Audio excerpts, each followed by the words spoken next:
The following program is intended for mature audiences. A democratic republic of sports. The Sportsocracy with ESPN Asheville hosts Tank Spencer and Jeremy Greene. And welcome into the Sportsocracy. Tank Spencer and Jeremy Greene live in the Wicked Weed studio. WickedWeedBrewing.com. Wicked Weed Brewing. Drink different. It is a Thursday, Threadbare Thursday. Anything you want talked about, that's exactly what we will do. Thank you for joining us here in the Sportsocracy. Don't forget to hit the subscribe button, join the House of Reprehensibles, all that good stuff. All of you who are here each and every day, we thank you for your continued support. And please don't forget to share this video out with all of your friends so they can join in on the fun with us. Follow our TikTok now. That's a thing That's we right. have figured out. Tank was talking about He Mike says Zimmer's we. hammer. You. He says we. You and HWA figured that out. Yeah, I know nothing about TikTok. That was more HWA than me. So welcome everybody into the program. Jason Trump, I don't know what kind of deal Jeremy has worked out with Pat McAfee. Apparently there's going to be some big announcement today at noon, and he never tells me anything. So, it's... No, I got news for you. I couldn't hold on to something like that Oh, for I'm that sure long. you couldn't. I'm sure you couldn't. Anyhow, we got Thursday night football tonight. That's why I'm repping my wife's Steelers today on the program. Pittsburgh Also, Steelers. HWA Steelers. Mm-hmm. We're half of a Steelers house here. That's right. And then we got one buck and One jet. Yeah. sad little old me. Yeah, unfortunately. Anyhow, Thursday night football tonight. Of course, Jeremy will give you all the picks coming up this afternoon on ESPN Asheville. Oh, Jason Trump said with us having to hammer out all the details yesterday. So let me explain how yesterday happened. All right, so with the reason that the schedule's changing at the beginning of the year is because when we have other things to do, it turns into three rats running around a maze praying to Jesus we come back to meet at 3 o'clock. Right. Well, yesterday, one of the mices got lost, and that was me. I got lost. Sorry. So at like lost.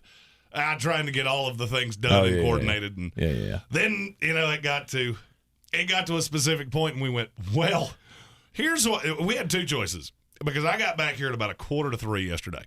We could have done an afternoon show. It would have been the most disjointed mass of bullshit you have ever heard in your life. So we decided, or we could not. Yeah. And we could put all of this in. It would have been one thing if, I don't know, Brian Kelly had decided to take the Cleveland Cavaliers head coaching job. That is something we could have talked about for 2 hours. I don't know that we had anything like that yesterday. So, that's just... Yeah, no, we didn't. The biggest sports story yesterday was Tiger Woods returning to the PNC to play with his son. Which, that's a thing.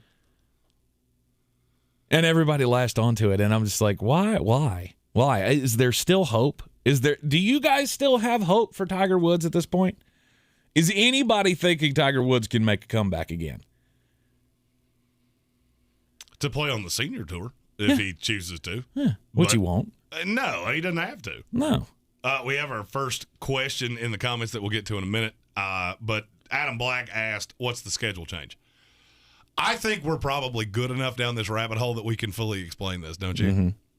All right, so at the beginning of the year, so we will be taking off not a copious amount of time, but we're taking a week. Yeah. Everybody else in this building's taking 2, and we just kind of looked at each other and went, spending Christmas with our families would not suck. So that's what we're going to do. Mm-hmm. So the 23rd will be our last day. 24th will be the first day we don't have a show. In that week, things are going to change of how this looks, how it looks on the screen, all of the things. And HWA will actually be in this room as opposed to just in the comments. Yep. The other thing that's going to change is that we will not have daily lives like this in the morning.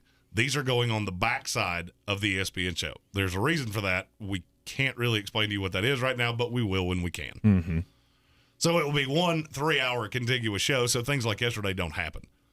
Yesterday was just kind of this is why you're doing this day. Exactly. Because we had, I was up at 7. We had a photo shoot. We had, I had a couple business things to do. We had to go weigh in, both down 5 pounds. He's actually down 6. Yeah. In a week. 12 and 2. He's just going to blow away.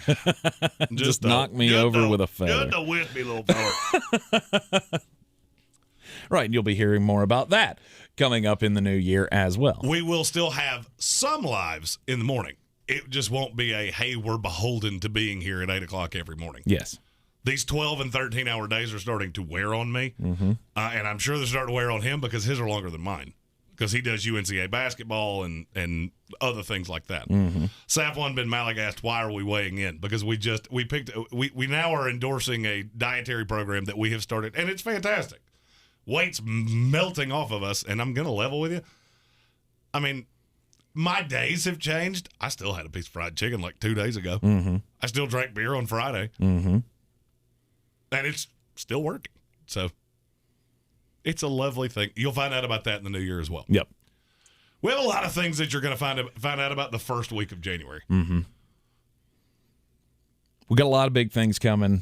And and here's the thing. We owe it all to you guys. Without the support of you guys, this thing would never have worked. This thing would never have gotten off the ground.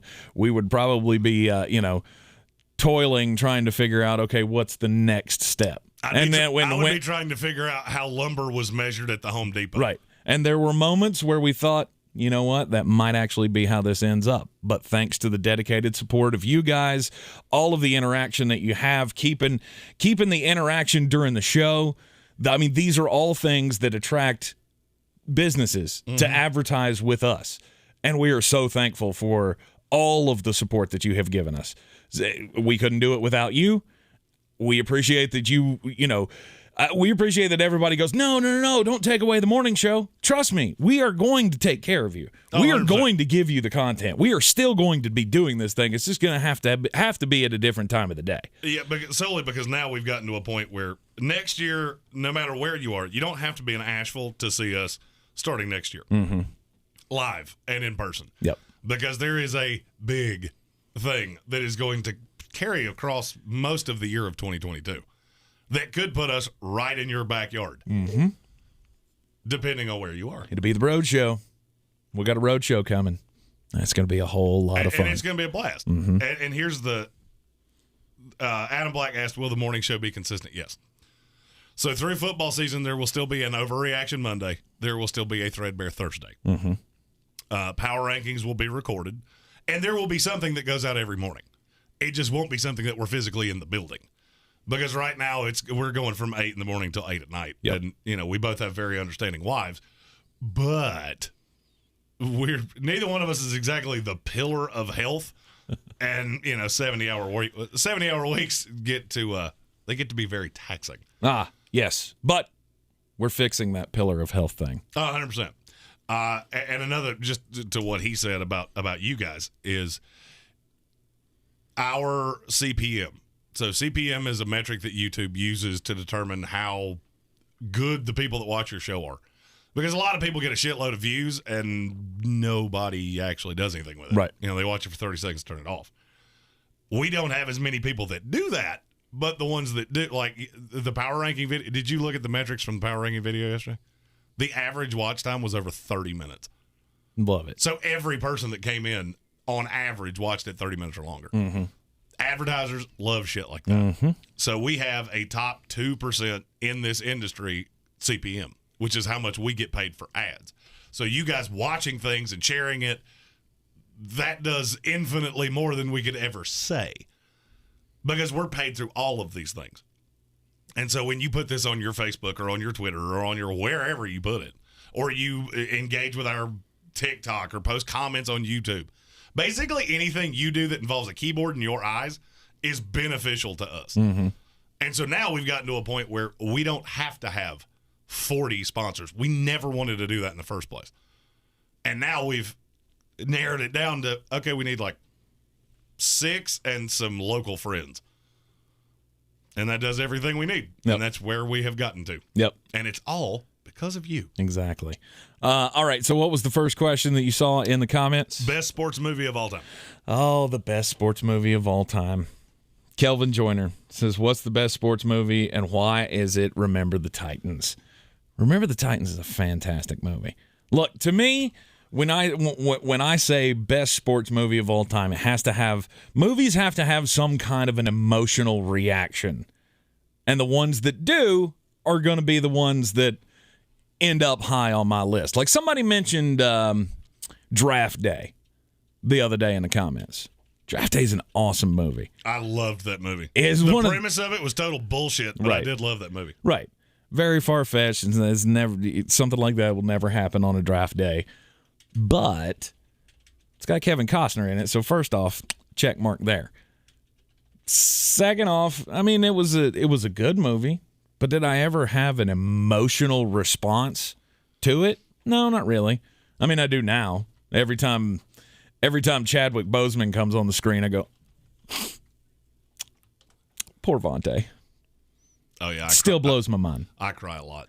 Yeah. Yeah, sure you do. You're broken inside. We all know this. But I mean, to me, you're not human if you can see that, Gary Bertier laying in the hospital bed and telling the nurse, can't you see that that's my brother? Can't you see the family resemblance? Like, oh, that's a little heartwarming. But in Rudy, I cry like a baby at least 6 times during that movie every time I see it. When he finally gets the acceptance letter and he's sitting on the bench at the lake at Notre Dame reading that he finally achieved his goal and got into Notre Dame, waterworks. And then in the game where it's always the father-son things too. It's always the father-son things. Like in the game where his dad is like, just screaming to high holy hell because his son just finally got on the football field and made a tackle and all of this, like, it's waterworks. It's emotional connection. So yeah, Remember the Titans is up there, but I will never back off Rudy. To me, is the best football movie ever made. Yeah, Rudy sucks. Stop that. And I'm with Adam Black. It's not a sports movie. Of course it is. It sucks. So let me get this straight. Die Hard is not a Christmas movie, in spite of the fact it's set at Christmas and there is a Christmas undertone to the whole movie. Mm-hmm. But Rudy is a sports movie because it has a football in it a couple of times. A couple of times? It's all built around the football program. Yeah, what are you talking about? It's all bullshit. Rudy sucks. Stop that. Nah, Rudy sucks. Rudy sucks. Field of Dreams also sucks. Again. Never seen it. Don't have to. Dude, again, emotional responses. If you can't have it, and I get you have a broken relationship with your father, and so this might have something to do with the fact that you're not emotional when he goes to have a catch with his dad, who's a ghost. Okay? If you don't tear up a little bit at that part of the movie, there's something wrong with you. You're broken inside. I don't tear up at anything. You know when I tear up? When my bank balance gets low. That's when I tear up. Or when you get a pube stuck in your zipper. That's wouldn't know. It's never happened to you? I'm gonna go with that's a lie. No. Seeing the state of your face right now, pretty sure it's happened at least once. Before you discovered you should stop asking the questions. manscaper. No. Found that at a pretty early age and never been sad about it. Most underrated sports movie of all time. Because to me, there's one, and it's not even close. Most underrated sports movie of all time. It's We Are Marshall. Oh, yeah. That's one of the only emotional response movies I've ever seen that I went, yeah, that's that one. Mm-hmm. It's got Matthew McConaughey in it, who should be the next governor of Texas. That is a great movie, but he didn't make that movie. Ian McShane made that movie for me. He was the dad of the kid that died in the plane crash. And, oh, yeah. Yeah. I love that guy. Never seen Deadwood. If you've ever seen Deadwood, you know Ian McShane well. Major League and Varsity Blues also very high on my list. Uh-huh. You'll see the new Tweeter End Zone Dance? You'll know what I call it? New Tweeter End Zone Dance. That might be the funniest sports movie ever made. I would put that in the funniest category.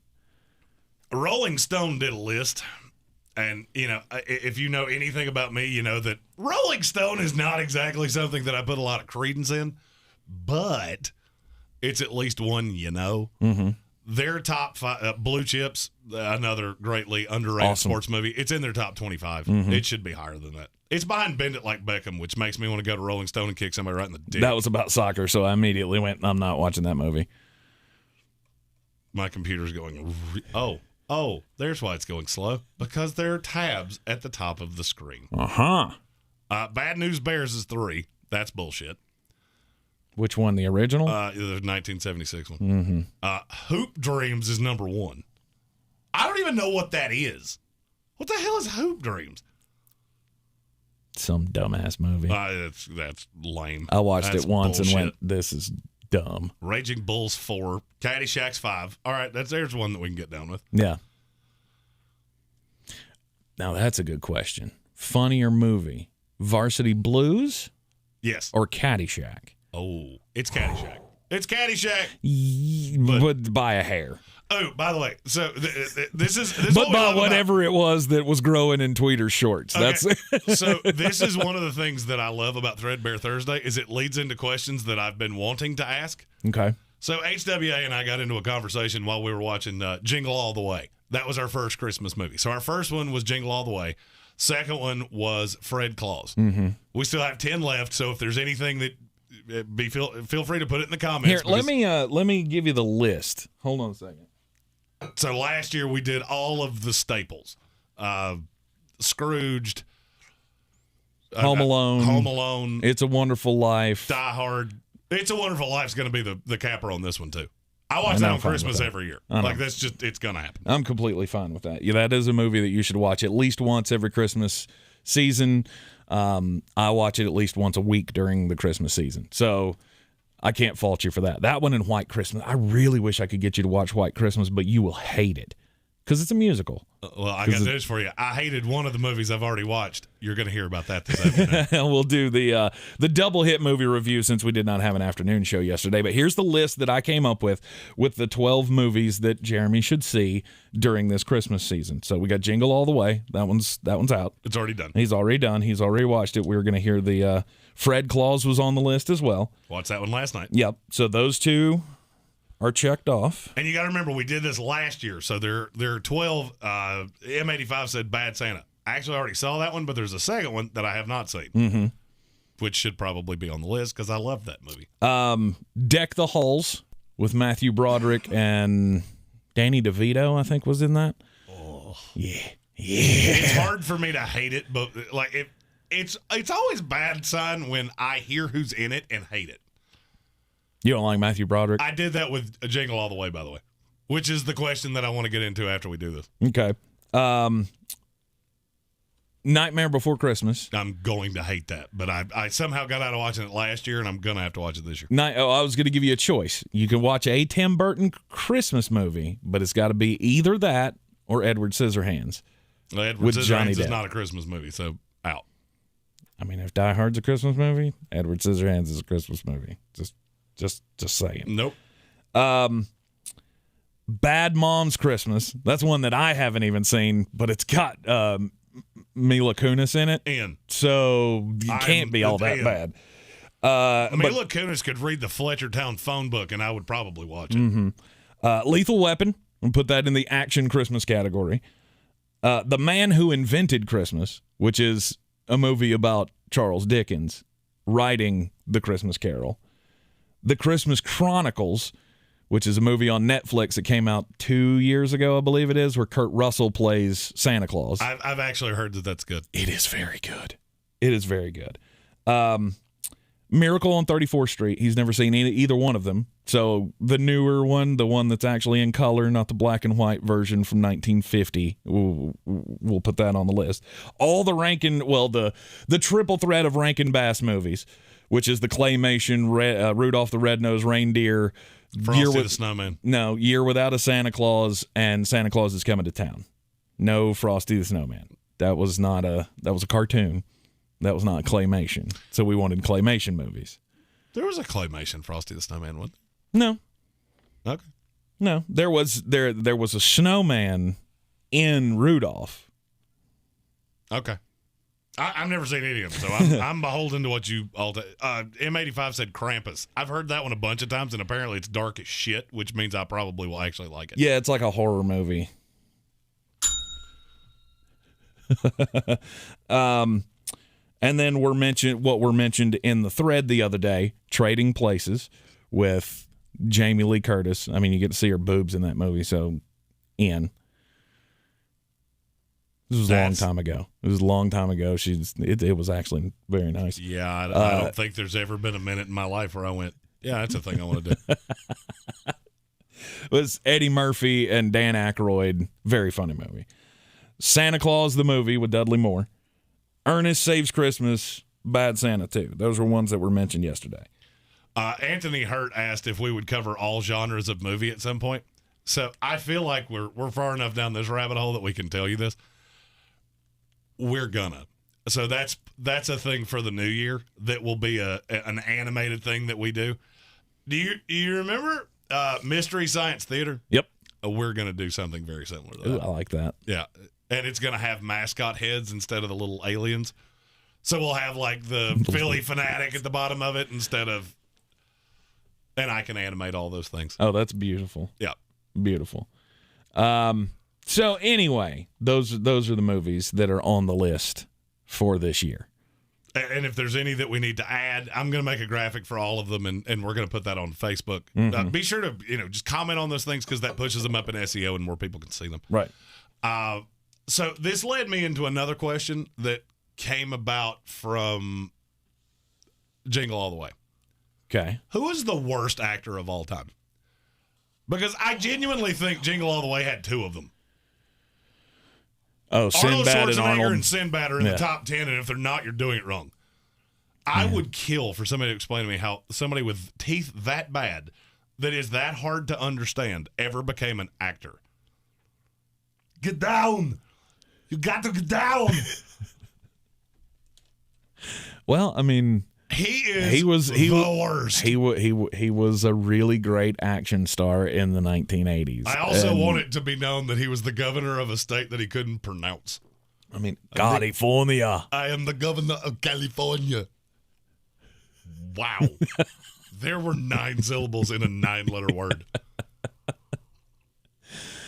I mean, Arnold is there, but Arnold has his place. Arnold needs to be in, Conan the Barbarian and even the Terminator, where he doesn't speak all that much. It's just, I'm here to kick ass and take names. I've always felt that way about Sylvester Stallone, although Sylvester Stallone, far better actor than Arnold Schwarzenegger. I love that imitating him is a noise. Yeah. Safwan bin Malik, you are my favorite person on earth. That is the number one reason I asked this question. Nicolas Cage has to be up there. Yes, he does. For 2 reasons. One, his voice is awful. It is very annoying. Who, what, where do we go from here? Yeah, you got to be the worst. You got to be in a very, very weird place to want to watch. I just want to know Nicolas Cage who movie. Woke up one day and went, you know what'd be good? The guy that talks like this playing Ghost Rider. Like, how did we get to that? First of all, I've taken shits that were more intimidating than Nicolas Cage that scared me exponentially worse. Right. That movie already gets a bump up, though. 1, because it's a comic movie, and 2, it's got Sam Elliott in it. So Sam Elliott would be on the list of greatest actors. Greatest Coors. voices. Coors, the banquet beer. Yeah. Yeah. But he again, like so many others, like Arnold, like Nicolas Cage, there's no range there. Like he plays the same character in every movie, and it's fucking fantastic. I love Sam Elliott. Before it starts, don't even come at me with why do you hate Sam Elliott? He's one of my favorite actors of all time, but he's a character actor. And he plays the same damn role in everything. And they're all phenomenal. Chuck G said every movie is overrated to someone. That's very true. They are. I mean, that's part of the movie business. Nope. Con Air. Con Air was one. Don't beat me to it. All right. I didn't know we were going to talk about this, so I was not prepared. but I'm about to be. Mm-hmm. Oh, God. There's so many of those movies that are so bad. One of them that's not among that group, Gone in 60 Seconds. Jonathan Welch, me and you right there. Gone in 60 Seconds was an excellent movie. Excellent?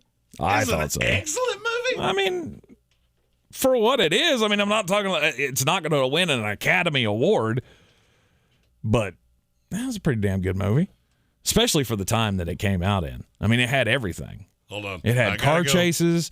I got to go below the table. Give me just a second. It had Nicolas Cage in it, and dear God, if you didn't have some kind of response as I was about 20 years old when that movie came out, and seeing Angelina Jolie with platinum blonde dreads, that's enough to keep you warm. Warm at night? Mm-hmm. It was a good movie. Good movie. This is, if you ever needed a reason to hate Nicolas Cage, this is all you would ever need. Nah, got to turn my board up. Put the bunny back in the box. That is the worst line in the history of time. Mm-hmm. Put the bunny back in the box. Mm-hmm. As somebody who was born in the South, I've never been offended by anything in my life. That's the closest I've ever come. That and Jodie Foster, when she was doing the autopsy in Silence of the Lambs, right. and she looks at the girl's fingernails. First of all, set in West Virginia, which just pissed me off anyway. But she looks at the girl's nails and goes, "Those look like town." Can we find somebody Southern to do a Southern accent, please?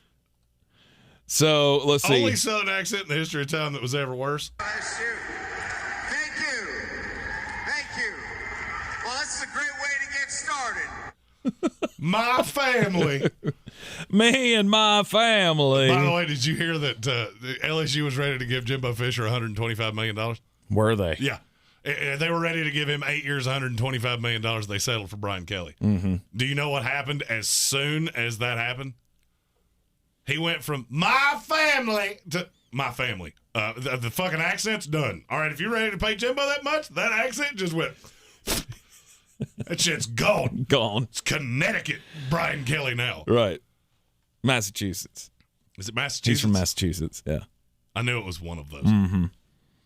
Anyhow, Vin Diesel. Was that a suggestion for worst actor of all time? Joshua Penix? Vin Diesel? He's not good. No, he's not. Made some good movies, though. Did you ever see Bloodshot? That was a hell of a good movie. No. Yeah. Pauly Shore. How has nobody said Pauly Shore yet? Yeah, but that's another one. It's just the same damn character over and over and over again. It didn't matter what movie it was. He made 18 of them, and he played the same character in Biodome and In the Army Now and Son-in-Law and Encino Man. And yes, I've seen all of them, and yes, there is a place for all of them. Oh, yeah, it's in the garbage. It's in the garbage. Yeah, you take that DVD and throw it into the garbage. Nah, man. Come on. You didn't like. Well, you never saw it. What was I say? You gotta like Biodome. Oh, I'm gonna say something that's gonna piss people off, and that's what I do. Tyler Perry should be on this list. Worst actor? Yes, he's awful. He is awful. I think he's funny as shit, and his motivational things are great. That Medea, the whole Medea thing, Can't stand it. that wore off in 10 seconds for me. Mm-hmm. I went, oh look, big dude in it. Okay, and I'm over it. Yeah. All right. You know who did that first? Martin Lawrence. Yep. And it lasted 2 movies, and we went, fuck Big Mama. No, we're not doing this again. You would have. Nah. Daughter? 100%. I don't remember her name, but I feel like we talked about her one time. Maybe she's married to an athlete or something. I don't remember. Anyhow, Tom Cruise, same thing in every movie. Yeah, pretty much. Oh, I know who you're talking about. You're talking about Neil Long. Yeah. She is married to. Who is she married to? I don't remember. Oh, she's married to Imi Udoka. Huh. Yeah. Do you know how old she is? 42. 51. 51. Yeah. Don't care. Don't care. Yeah, Adam Black, Mrs. Doubtfire. Robin Williams did it first. And you know what? Robin Williams went, Mrs. Doubtfire too? No, I don't think we need to do that again. Oh, by the way, that's somebody in the comments said Tim Allen. I will fight you like a man. Tim Allen's my favorite entertainer of all time. Yeah, but he's not a great actor. Oh, he's a great actor. He's a great actor funny. he's great at the niche that he provides. Same thing. Same character every Tim movie. Allen. By the way, I don't know that I ever told you this. So we do a segment that Ingles sponsors that they put into different markets. It's called Mullet's Money Making Minute. It's my favorite gambling picks of the week. At the very end, I end it with low prices, love the savings, or love the savings with Ingles, love the winnings with me, mull it out. Mm-hmm. You know where I got that from? Mike Baxter in Last Man Standing. That's how he ended every vlog. That's where that came from. Okay. Adam Black says the same in everything. Exactly. Yeah. Steven Seagal. I love that character. Steven Seagal. How did we not start with him? Steven Seagal, 100%. I mean, there are so many.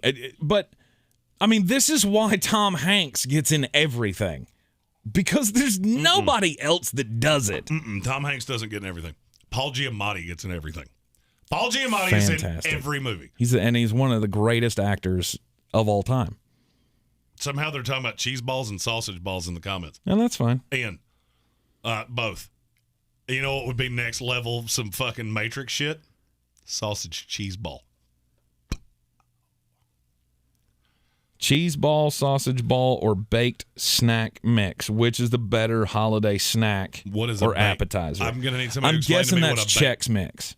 Oh, fuck Chex Mix. No, stop that. Fuck Chex Mix is awesome. There's only one good thing in that entire bag, and it's the thing that everybody else hates. The bagel chips? Yes. I mean, I like it. The bagel chip is A1 since day one. The rest of it's just pretzels and bullshit. Fun story about me, I don't like pretzels. At all. Like, in the least. Okay. You remember that time where every fast food place went, hey, we should have a pretzel bun? And fat little Jeremy went, why? Why should we do that? Ranking. Sausage ball 1, Chex Mix 2, cheese ball 3. I'm not big into the cheese balls. Oh, God, I am. I'm not. Oh, I would eat just since we're on this. We're talking about the soft cheese that's like usually rolled in like nut crumbs and Is it nuts? I didn't think it was nuts on the outside of that. Well, I mean, you can put anything you want to. I mean, I've seen them in various different ways. Obviously, and I'm not a big fan of the savory. Like my wife made one time that was like cream cheese. It was like a strawberry cheesecake, and it was rolled in graham cracker crumbs. Ooh. And you serve it with graham crackers or vanilla wafers. Like, that was amazing. As far as the cheeses go, I'm not really a huge cheese guy. So I would go sausage ball 1, but it has to be the perfect combination or the perfect ratio of biscuit to sausage. I don't like biscuits. Well, I mean, but you know that's how they're made. It's got the Bisquick in it and everything. If it's too bready, I'm out. I basically want it to be a ball of sausage with a dusting of Bisquick in it. Anthony Hurt said, I like this podcast. Yeah, there's going to be more shit like this in the new year. We realized, and actually, I got to give, what up, Colin? I got to give credit to, who was it? I think it was Kelvin Joyner said this. Okay. That this is a food podcast with sports sprinkled in. Yeah. Yeah, you started something back behind the scenes that we never told you about that is going to lead to some really funny shit in the new year. Yep. So thank you. You would be shocked how many of our ideas come from somebody saying something in the comments, and then we go, wait. Jonathan Welch. For me, anything that should be cool and sits out for hours is a no-go, but again, I don't let my turkey sit in my sink. Bingo. Yeah. Bingo. It's accurate. Very accurate. Oh, we'll also be doing, and here, I don't even know if I told Tank this. So we will be doing videos with Ingalls where we cook things. Yeah, that's going to be fun. Yeah. I love cooking. It's one of the things I love the most. And, you know, not to toot my own horn or anything, I think I make the best Chex Mix this side of the Mississippi. The best Chex Mix? Mm-hmm. The secret is doubling up all the spices. All the spices, all the stuff that you put in it. Chex Mix comes in a bag. Like you just you can go to the make store. your own, genius. Well, I mean, you could make your own socks, but why That the way fuck you would don't you put do the that? crap in it. Like, if you don't like the bagel chips, you leave the bagel chips out of it, and you just make your own. Adam Black said, "What about the cocktail wieners? If I go to a tailgate party that doesn't have cocktail weenies, we will fight." Mm-hmm. I love cocktail wieners. God damn, I'm getting hungry. Good Lord. Anthony Hurt asked, "What's y'all's favorite dish?" I'm gonna let you answer this first because I have dish. Just of any food on the planet? Oh God. Good Lord, that's a. I mean, if I had to pick one, like if I was being executed at midnight and they gave me one last meal, it's going to be a steak with a little lobster tail, salad. Mm-hmm. But in terms of, we're doing a tailgate party, what am I bringing? I make a pizza dip that is probably the worst thing for you that you'll ever put in your mouth. I think it has 1,000 calories per bite. Okay. Favorite dish. I'm going to take that as a favorite thing that I've ever made. And he said holiday dish. Oh, holiday dish. Okay. Holiday dish. I don't know. I'm going to be honest with you. The showstopper for me at every family gathering is always the broccoli cauliflower casserole. Oh, I love that stuff. This is a total aside, but HWA made a broccoli salad. Mm-hmm. I'd never had a broccoli salad before. I didn't know it was a thing. Holy shit. I don't know what was in that. I don't know if it had elf tears in it or unicorn cum. I don't know what it was. It was, I ate it out of the bowl like a fat ass. Yeah. I ate it with because she made a lot of it. I ate it with everything for about 4 days. Didn't matter what it was. Oh, that's got meat in it? Sweet. It'll go real nice with that broccoli salad. Yeah. Jeremy bringing an empty stomach to the potluck. Bingo. Yep. That's one of the things you don't do. You don't eat before the big meal. Yeah, here's the thing. I'm actually a much better cook than you would think. I look like somebody that could burn water. I got a few arrows in my quiver. You do? Mac and cheese. I stole my recipe came from a very weird place. Oh, that mac and cheese that you made at your house that one day. God almighty, that stuff was good. And then didn't we make macaroni and cheese balls out of it? Yep. Oh, so good. Yeah, that's one of those things. If you want to make a real good mess, try to do that. Because you got to hard freeze those. Holt said with the mayo-based dressing raisin. Yep, that's the exact one. Hers didn't have. I can't eat nuts. Like I'm not allowed to eat nuts at all.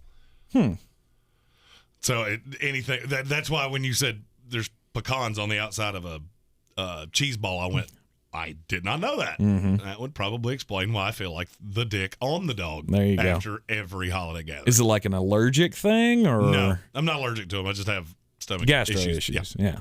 And I get that. I have a tum-tum issue that does not allow me to eat nuts, which sucks because I love cashews. Oh, so good. I'll eat cashews by the handful out of the bag. Mm-hmm. Shrimp is good in mac and cheese, Anthony. Correct. Says. Yeah. Correct. Yeah. You know what else is good in mac and cheese? Lobster. Buffalo chicken. Yeah, that is good as well. I need to call Ingalls and be like, hey, we got some good holiday ideas here. Bet now guy asked, do we squeeze our fruits and veggies in there? I'm going to tell you something weird about the two of us because we're both fat. We both love fruit and vegetables. Mm-hmm. There are more days that we sit in here with celery sticks and cucumber chips than you would. And that was before the diet. Yeah. That was the easiest part of this. Mm-hmm. They said, you have to do this, this, and this.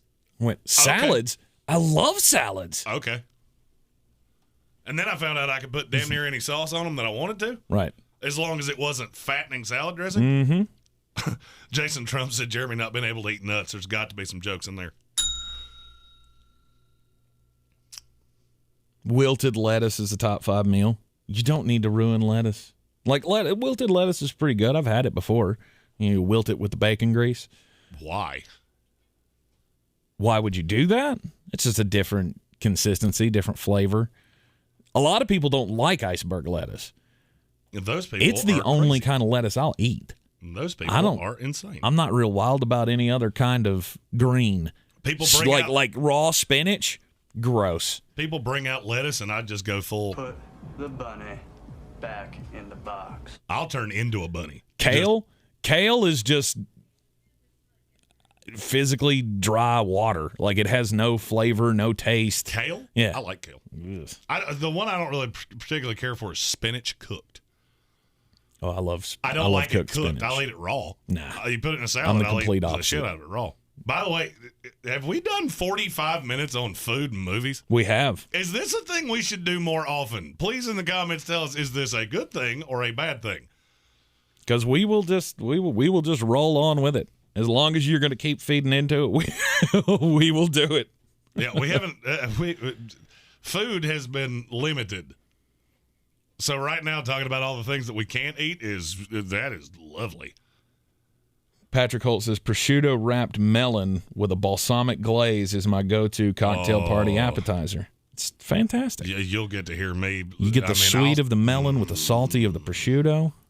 Beautiful. I'll make sex noises. Prosciutto's it's the tits on a boar. Mm-hmm. It's just doesn't really do anything, but it's phenomenal. You ever done prosciutto chips? That's good. You just cut prosciutto into small little pieces and put it in the oven and then just bake it until it has a crispy. It's a great high protein snack. There seems to be a very much a consensus that we need to do many of these things that are food and movie related, which that makes us feel warm and fuzzy because that's one of the plans for the new year. Oh, Kevin Vick, the 12 Bones jalapeno cheese grits. Can I tell you a little secret that I didn't realize this until when were we in South Asheville? Yesterday? Mm-hmm. I've never eaten at 12 Bones.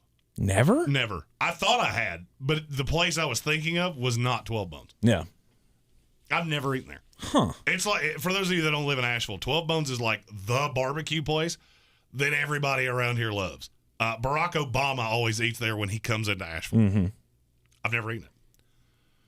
There are so many good friggin' barbecue places in this city. Luella's is fantastic. Mm-hmm. Moe's is really good. Mm-hmm. Buxton Hall is out of fucking bounds. I've never eaten there. Oh my God. That is one of those places you walk in and just go, okay, so I'm tapping out on my 60s because everything in here is soaked in butter and I love it. You know why I've never eaten there? Because I heard so many people go there and go, it ain't worth it, and it's overpriced. Yeah, you know what and those people are? Overpriced? Oh, okay. I'm out. I'm good. I'm gonna go over here. So no, I've never eaten at Buxton,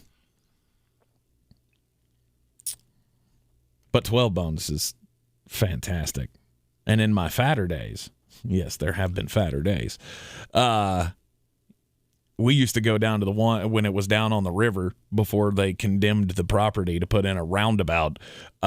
We used to go down there for lunch here at the radio station, and I would have at least one Hogzilla a week, which is the greatest sandwich ever invented. Oh, yeah. I have to get you one of those if you've never had one.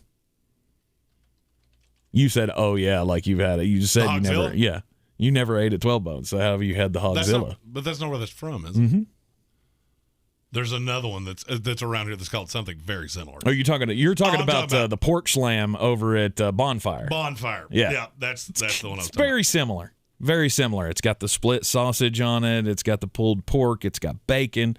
That 12 Bones bacon sugar. Oh, that stuff will change your life. Anthony Hurd asked in the comments, if you could be any animal, what would it be?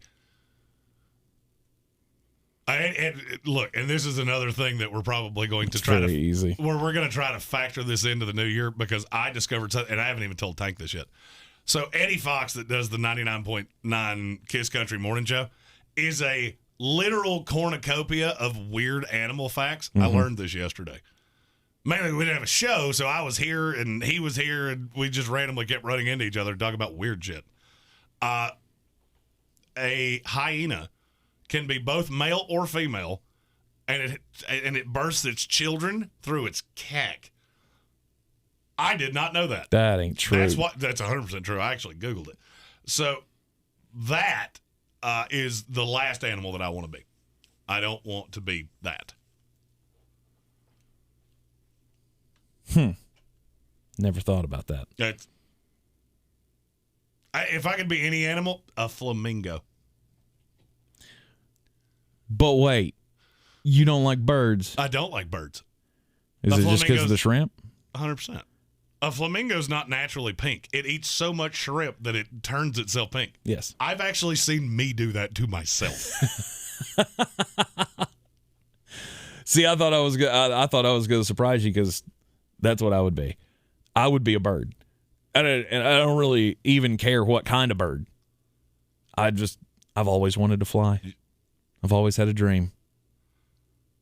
God, I wish I'd known you were going to say that. I would have played the lamest song, Born to Fly or something like that. A bird. That's the animal I would want to be. M85 said I'm a red panda. I can get down with that. A red panda? Why a red panda? Just because of the beard? Yeah. Yeah, okay. Because I'm a big, gingy... what the hell is a panda? Is it a bear? Panda bear. Yeah. Oh, hold on. Chris D asked us an actual sports question. Hold on. Oh, good. I got to go back and find it. Well, he said Gallup, not Schultz, which means there's a sports question somewhere. I'm going to assume you're... Oh, there you go. Do I still start Madison? Yeah. Yeah. Yeah, you do. Yeah. What would your other choices be? I see what happened. So when he submitted the question, it submitted it backwards. Over Pollard and Gallup. Over Gallup, yes. Over Pollard, it's close, but still yes. Patrick Holt keeps saying a vibrating rabbit. What the fuck is a vibrating rabbit? Are you doing that thing again where you got me on DVDA and Tank put that out on... I did not know what that was, okay? If you had done that on ESPN, I would have been LMNO fired. Yeah. Because I had not the foggiest of a fucking clue what you were talking about. Tank explained it to me, It was and very I went, funny. Oh, I'm glad I said that not on ESPN. Mm-hmm. I didn't care that I didn't care one way or the other. I just didn't want you to get, on some kind of a, naughty list for looking that up on an iHeart computer. Well, here's the thing. I have 3 computers over here. Only one of them's registered to iHeart, and the iHeart one is the slowest by a mile. It is the one that the comment stream stays up on, though. Okay. If you ever walk into our studio, it is really comical that everything on my side looks like a war room, and Tank has this nice little tidy, neat workspace. And Jeremy's looks like, good God, can you fit any more electronics over here? Thank you for the update, Andy. Everybody T's and P's for my wife, Andy. She's at the VA right now at the ER because they think she might have pneumonia. She has had this god-awful, seal bark cough for the last 4 days, and it's felt like shit. And so hopefully this is coming to an end. But thank you for getting in touch with me the one way that I would see it during the program because I have been worried about you, baby. Anyway, this has been fun. Do we need to talk about sports stuff, or are we going to continue to go down this path? Because I'm all about it. You want me to... What?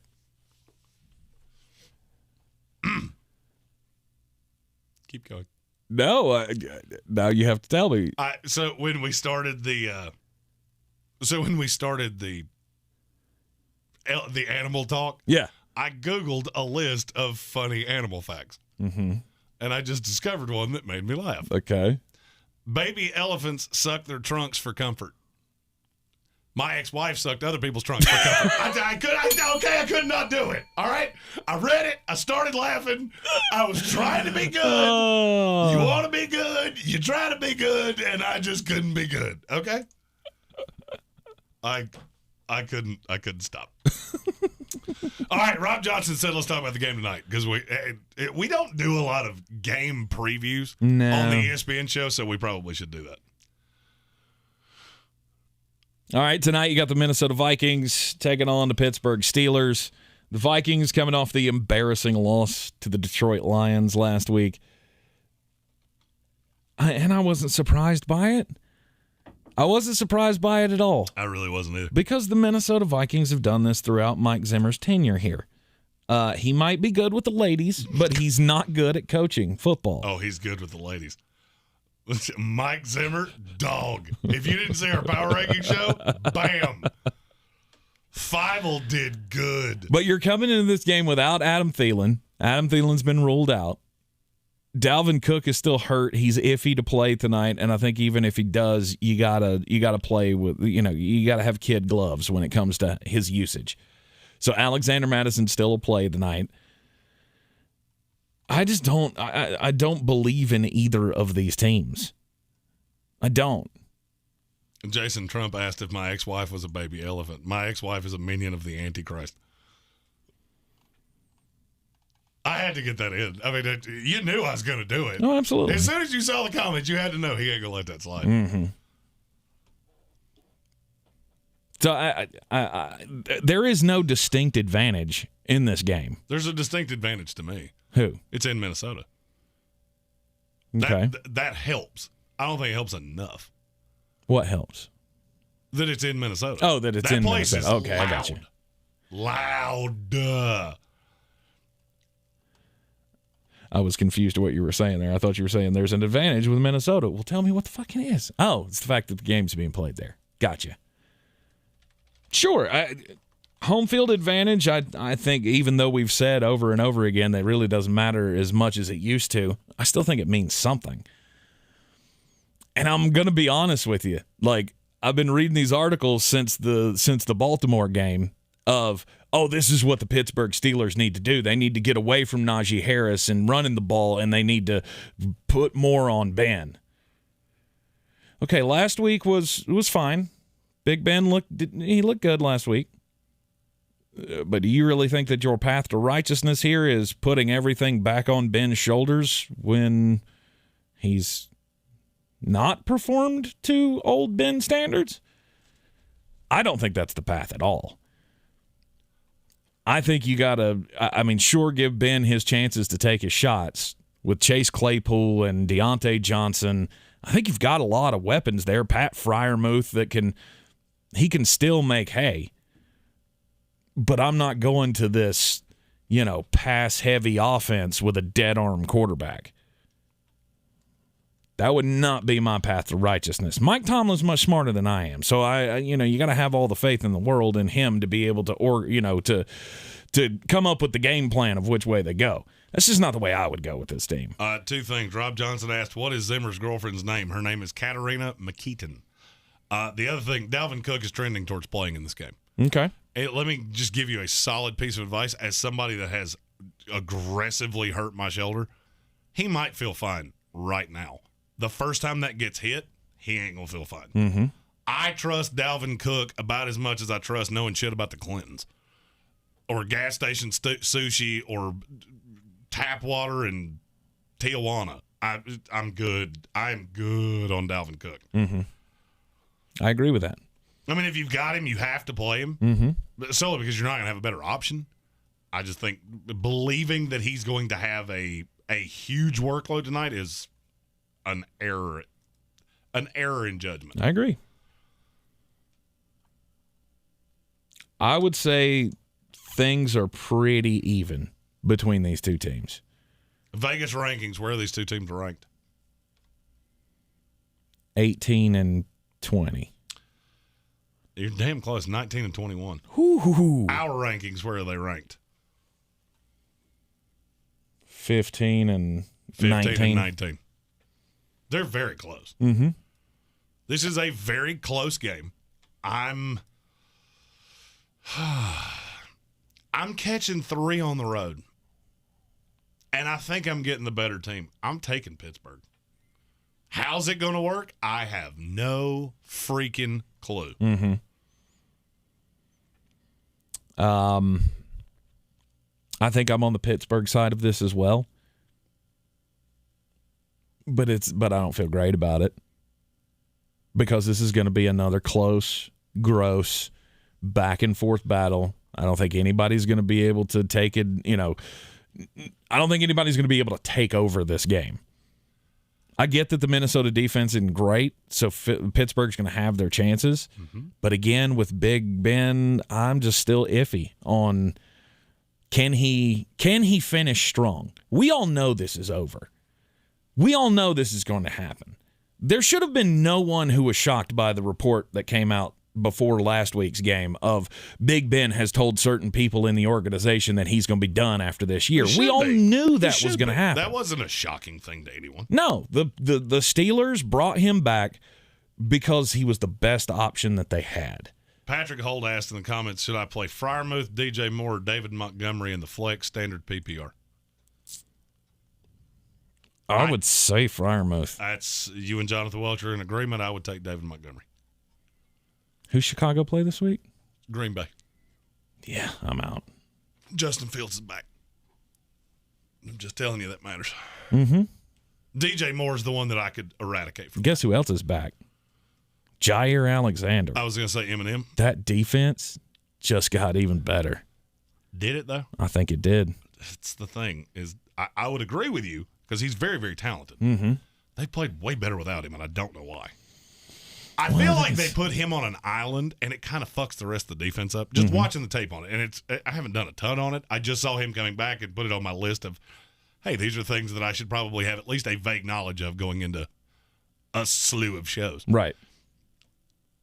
I would go Montgomery, then Freiermuth, and a very distant DJ Moore. Yes, I'm out on DJ Moore. Adam Black asked Derek Carr at Kansas City or Cam at Atlanta. For me, that's Derek Carr, and it's not even close.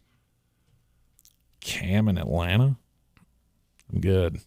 Well, the thought is that they can't stop the run, so he's going to have a nice floor.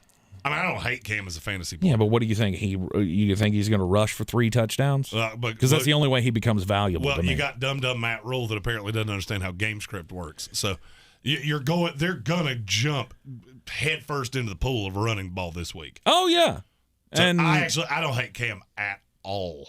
I just as don't a know. Fantasy play, real life play, not so much. Yeah, I could see you getting there, but I think that wouldn't even be a question for me. No, if I had the option between Derek Cam Carr Newton or and him, any legitimate quarterback in this league, I don't give a fuck. I'm out on Cam Newton. Well, I have Derek Carr as a pretty high end play this week. He's in my top 12.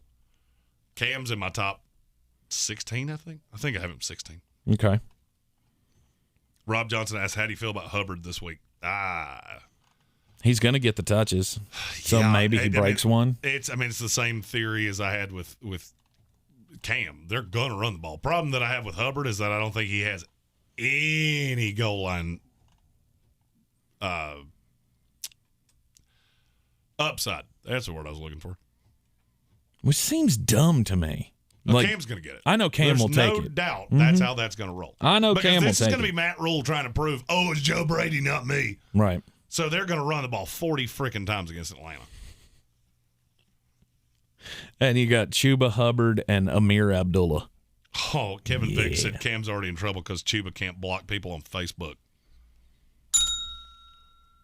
Kevin Vick, Memorial Bell for Kevin Vick. Mm-hmm. No, I'd be completely out on Cam Newton in anything. But this, going back to the game tonight, it's a coin flip for me. Because I could see a path where the running game actually does get going against that Minnesota Vikings defense, and Najee has another big game. And then, but then are you going to be criticized for backing off on the passing offense and what Big Ben can give you? I know that doesn't matter to how things play out on the field. I'm just trying to think, is that the game plan that they want to go at? There are 2 players tonight that I think you really need to invest in. Justin Jefferson. No. Really? I mean, if you have him, you're playing him. But he draws the worst matchup in this game by a lot. With Minka? No, he'll draw Cameron Sutton. Okay. And he'll have Mink over the top. Yeah. Cam Sutton's the best corner in that backfield right now. Yeah. KJ Osborne. If you're desperate, you need a receiver to play. I like KJ Osborne a lot this week. The other one's Chase Claypool. What do you identify every single time you look at the Minnesota Vikings? There's one player on that defense that you should look at every week and go, hey, you're going to get your shit pushed in. Who? Rashad Breeland. Every single time. Cam Dantzler, good. Mackenzie Alexander, good. Patrick Peterson should be back tonight, which would put that would probably put Dantzler in the slot. Probably. But Chase Claypool will get a lot of Rashad Breeland, and I am just fine with that. He also can't keep up with him. He's not nearly as fast. So I could see Claypool hitting a big one tonight. Yeah. Okay. If you're playing on DraftKings, you're playing the showdown. Chase Claypool's a guy I'm very fond of tonight. Jason Trump asked KJ Osborne over DJ Moore. Very much so. DJ Moore's value went through the floor to me, especially with Matt Rule beholden to this run thing. So now, even if that's not the case, it's become so popular that he's going to have to prove a point of, this is what I was trying to say. Joe Brady threw it too much. We were not multiple enough. Well, here's the thing. You also got behind a lot. It's really hard to run the ball when you're behind. Also, I think part of the timing of the Joe Brady separation.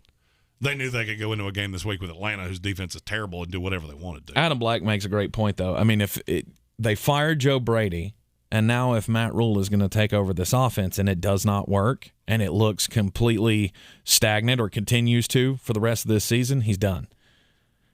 And I don't disagree with that. I'll just tell you, everything about out of Carolina is that Matt Rule could do damn near nothing in the last 5 weeks of the season to be done. They still believe in Matt Rule. Maybe that is true, but I'm not saying it's right or wrong. I'm just saying that's what's coming out. And if that's what they're saying, then those people are closer to the situation than I am. I have to trust that. A part of me also looks at this and goes, how much longer is David Tepper going to be fine with just being mediocre? Mark Yosko, we're like an AA meeting for sports. Hi, Mark. What's up, Vosk? Let's see. Start 2. Ayuk, Mooney, KJ Osborne. I don't like Mooney, so I'd go Ayuk, KJ Osborne. I don't like Mooney this week solely because he gets Green Bay, and that defense has been way better. They have been. Than it started this season.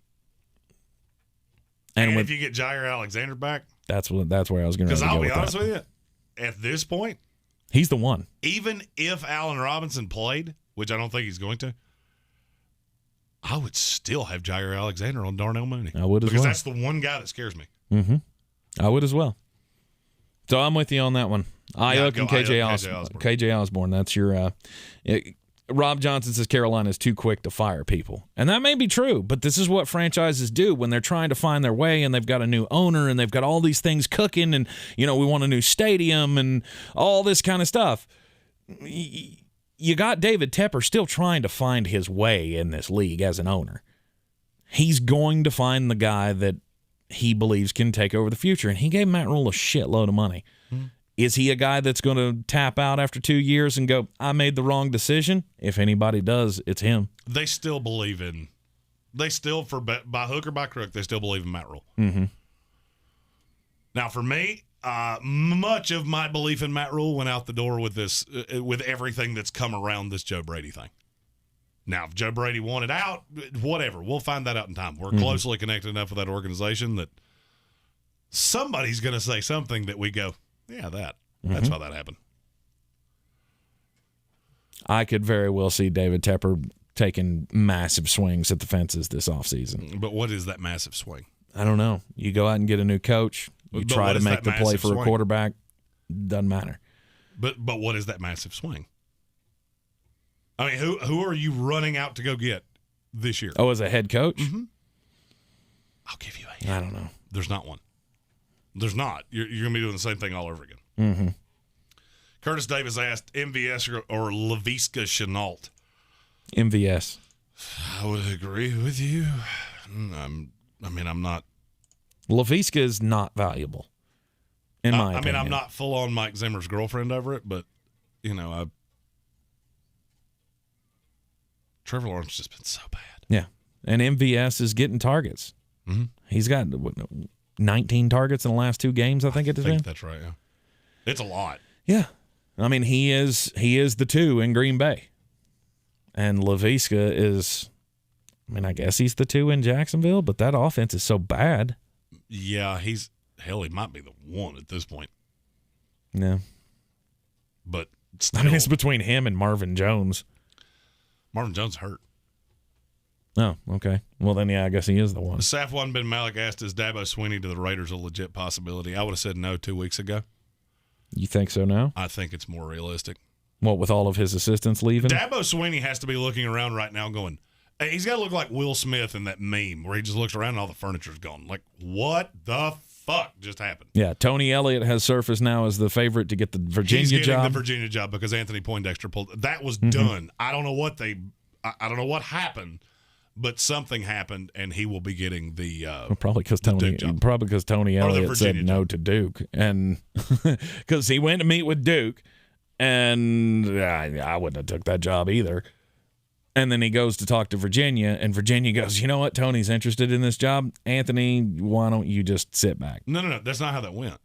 They were done with Anthony Poindexter. He was the next coach of Virginia. Oh, okay. And something happened. I don't know if it was money. I don't know if it was facilities. I don't know what it was. But something happened about, I'll go with 10 o'clock Tuesday night, and everything switched. And then you started hearing Jason Garrett at Duke, and you started hearing so Duke was all in on Tony Elliott and on Mike Elko from Texas A&M. And then all of that switched. They were on George Edwards. The Duke job was going to George Edwards. Poindexter was going to Virginia. And then the Poindexter thing happened. And Tony Elliott wound up, he's going to get the Virginia job. I fully believe. Yep. And now Duke's just sitting here like, oh, what happened? And Brent Venables obviously taking the Oklahoma job. That means Dabo is going to have to rebuild a staff. Yeah, so now you've lost Elliott. You're going to lose probably a slew of defensive assistants. You lost your athletics director in Radakovich. That's exactly where I was headed. So whoever they turn that over to could be a issue. So maybe Dabo does want to take a swing at the NFL. There's a weird rumble to it, and I'm going to tell you something just because we have a lot of people that watch this show that are Raiders fans. Mark Davis is pissed at the NFL for this whole John Gruden thing. Oh yeah. Of which I still maintain, at the end of the day, nobody can tell me he didn't say it. So I don't. No, they're pissed that they made him the scapegoat. Yeah, and I understand that. But at the end of the day, if you want to be pissed at somebody, be pissed at John Gruden. Like, I understand he was the only one that, whatever. Mark Davis is pissed, and he is going to take big boy swings. Does that include the GM job? I don't know. I think everything I've heard out of the Raiders is they want to see what Mayock can do when it's Mayock's call. Because there's a lot of belief that Mayock did the legwork and then John Gruden made the decisions, which makes a ton of sense to me because I never figured out how anybody that does what I do could have looked at Clelin Ferrell and gone, yep, he's the 4th pick in this draft. Unless they were a complete dum-dum. Yeah. No, college coaches don't normally work out in the NFL. Adam Black said that in the comments. And you're right, they don't. But would you put Dabo in that same group? I think Dabo could have success at the next level. I don't love Dabo as an NFL coach. I really don't. With Dabo, it's one of those things I look and go, all right, are you really beholden to Clemson? Because I've never thought that. I have never in my life thought Dabo was a Clemson lifer. But does he have the ability to lead an NFL locker room? I don't think so. I don't think so either. He's too Johnny Rah-Rah to me. It's not the Johnny Rah-Rah thing. To me, he's too much of like, these are my kids. You know what I mean? Like when he's at Clemson, like, we have this culture that I've built here and nobody's going to get out of line. And, you know, this is our culture. And, you know, all the stuff that he's talked about with NIL and how that's going to ruin the game and all this bullshit. I understand where he's coming from, but I don't know that he has the mentality to lead a locker room full of, grown millionaires. I think it's going to be a struggle in the NFL. Adam Black said something before we get out of here. Chances of David Shaw going to the NFL, I think it's higher than it's ever been. I think David Shaw's a fantastic coach, but I think the college game's left him by. I think it's left him behind. And now if you're him, you have to be looking around going, all right, so I'm at Stanford, which has the strictest entrance requirements of any team in the Pac-12. Yes, stricter than UCLA. He has Notre Dame level strict requirements to get into school. Now, I'm going to have to deal with Lincoln Riley, who is going to recruit circles around me. Chip Kelly at Oregon or at UCLA. Whatever is going to come into Oregon, whether it's Kalani Sitake with Joe Brady or any of the iterations that we've heard, and he has to be looking around going, it's time for me to take the jump. Adam Black said, I keep hearing Ryan Day to the Bears. I'm going to tell you that's not going to happen. There is a college coach that you really need to keep an eye on for the Bears, but it ain't Ryan Day. Ooh, who is it? It's Pat Fitzgerald. From Northwestern. Same thing. Everything I just said about David Shaw, change the name, go to Pat Fitzgerald. I think you see more than one college coach that's at least interested. Ryan Day knows I can do this forever. And there's at least, by the way, one team that is ready to make an aggressive run at Jim Harbaugh. The Lions did it last year. There will be another team do it this year. I don't know if he'll listen. If he were to win a national title at Michigan, maybe. What, that chapter is over and it's time to go back to the NFL to win a Super Bowl? I told you this when the NIL thing started. I did. That you're going to see a lot of good coaches go, fuck this. If you're not one of those top 10 highest end paid coaches where you're making $12 million a year, you just go, you know what? Fuck this. Matt Campbell's a guy I've looked at like that. Pat Fitzgerald is one, and he's so connected into Chicago. No. I can also tell you, can't really tell you how I know this, but I do.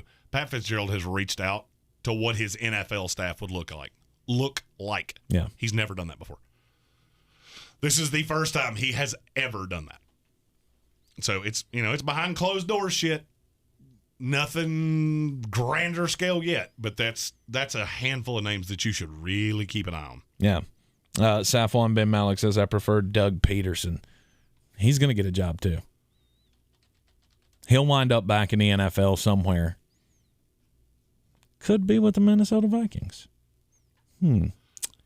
Anyhow. Adam Black asked Chip Kelly going to Oregon. It looks like Kalani Sitake probably gets that job, but Jonathan Welch said they already got a guy. No, they didn't. They haven't actually hired anybody yet. The Sitake thing looks done. It always makes me nervous when you go 24 hours, and now you're at almost 48 hours of something looking done. That seems to be about the time frame where guys go, do I really want to do this? I love it here. They get graduation goggles and start hearing Enya and Sarah McLachlan, and they go, oh, but I don't want to leave. But in his scenario, you got a good thing going at BYU. You got to take a chance, don't you? And you got to do the Bronco Mendenhall thing. Do you have to? No. BYU can be a high-end job. In the Big 12, that can be a high-end job. That's true. You can sit back and wait because they're probably top 3 best-funded teams in the Big 12. The new Big 12. And that's apparently still going to keep Power 5 status in spite of the fact that the best program is TCU. Yeah, I just don't. I don't see it happening. I think you got to move on. BYU's not a destination job or a, what do they call it? A destination. Yeah, a destination. You just spend the rest of your career there. Kalani Sitake's a different guy. Okay. Could be. We will be with you this afternoon on ESPN Asheville, 92.9 FM, 880 AM, and 1400, as always, at 3 o'clock. Of course, right back here on the YouTube stream. We appreciate everybody joining us. Share out the video with your friends. Hit the subscribe button. All the TikToks, all the Instagram, we'll be putting things out all day. Just click the little heart, share it out with your friends. There'll be nice, consumable clips, and hopefully we can have all the new friends to join us. That's right. All the picks for the night coming up this afternoon on ESPN Asheville. We will have 2 Jeremy Greene Christmas movie reviews as he rips apart Jingle All the Way and tells us what he thought of who he thinks is his brother from another mother, Vince Vaughn. I'm convinced Vince Vaughn and I are the same person. In Fred Claus. Well, all of that, plus Tar Heel Time with Jones Angel coming up this afternoon on ESPN Asheville. We will see you then. Put the bunny back in the box.